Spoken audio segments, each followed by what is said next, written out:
दोस्तों, आज मैं आप लोगों को सुनाने वाला हूँ शिव, गणेश और पार्वती की कहानी। गणेश जी के जन्म की कथा। सदगुरु कहानी सुना रहे हैं कि किस तरह शिव ने गणेश का सिर काट दिया और बता रहे हैं कि लोकप्रिय धारणा के विपरीत उनके सिर के बदले हाथी का नहीं बल्कि शिव के विचित्र साथियों, जिन्हें गण के नाम से जाना जाता था, उनके सरदार का सिर लगाया गया था। शिव एक तरह के घूमते फिरते रहने वाले पति थे। वह लगातार कई सालों तक घूमते रहते थे।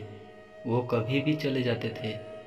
उन दिनों कोई सेलफोन और ईमेल नहीं हुआ करते थे, इसलिए जब वो जाते थे तो पार्वती का उनके कोई संपर्क नहीं रहता था और वो काफ़ी अकेलापन महसूस करती थी।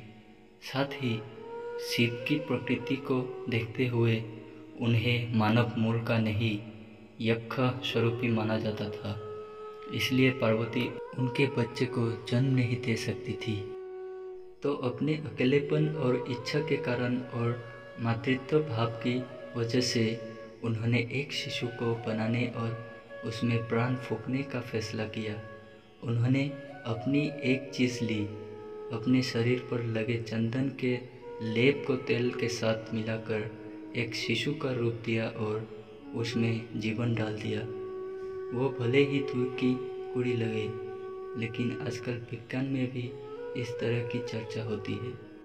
अगर कोई आपसे एक एपिथेलियल सेल ले ले तो किसी दिन हम उसमें आपका कुछ बना सकते हैं। पार्वती ने उसमें प्राण फूंक दिए और एक बच्चे ने जन्म ले लिया। शिव ने गणेश का सिर क्यों कटा? कुछ साल बाद जब वो लड़का करीब 10 साल का था, तब शिव अपने गणों के साथ लौटे। पार्वती स्नान कर रही थी और उन्होंने उस छोटे बच्चे से कहा, ध्यान रखना कि कोई इस तरफ ना आने पाए। लड़के ने कभी शिव को देखा नहीं था, तो जब वो आए, लड़के ने उन्हें रोक दिया। शिव दूसरे ही मूड में थे, रोकने के लिए तैयार नहीं थे, तो उन्होंने अपनी तलवार निकाली और लड़के का सिर काट दिया। फिर पार्वती के पास आए।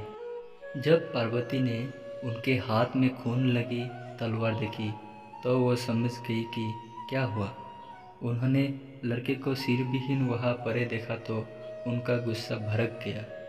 शिव ने उन्हें समझाने की कोशिश की, कोई बात नहीं, वो तुम्हारा असली पुत्र नहीं है। आखिरकार तुमने उसे बनाया और मैंने नष्ट कर दिया, इसमें क्या परेशानी है? लेकिन वो सुनने की मूड में नहीं थी। गणेश जी के पास हाथी का सिर क्यों नहीं है? बात को सुलझाने के लिए शिव ने अपने एक गण का सिर लिया और लड़के की धड़ पर लगा दिया। गणेश चतुर्थी वो दिन होता है जब उनके सिर को दोबारा लगाया गया था।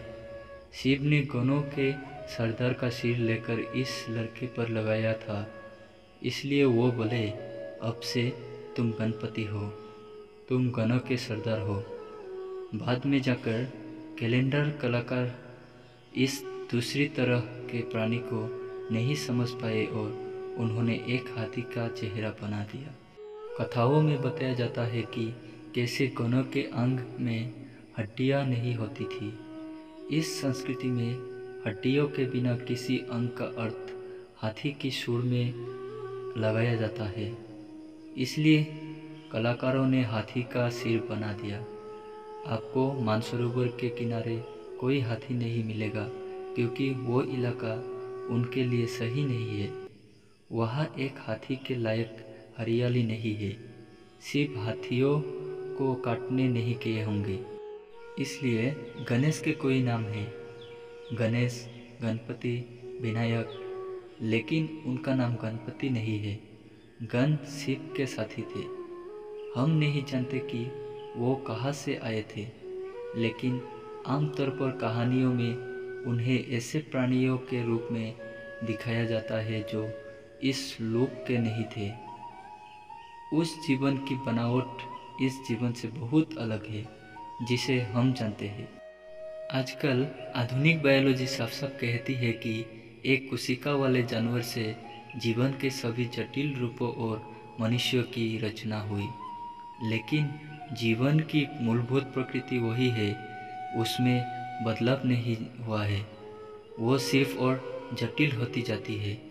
लेकिन गणों के जीवन का बनावट हमारे जैसी नहीं थी।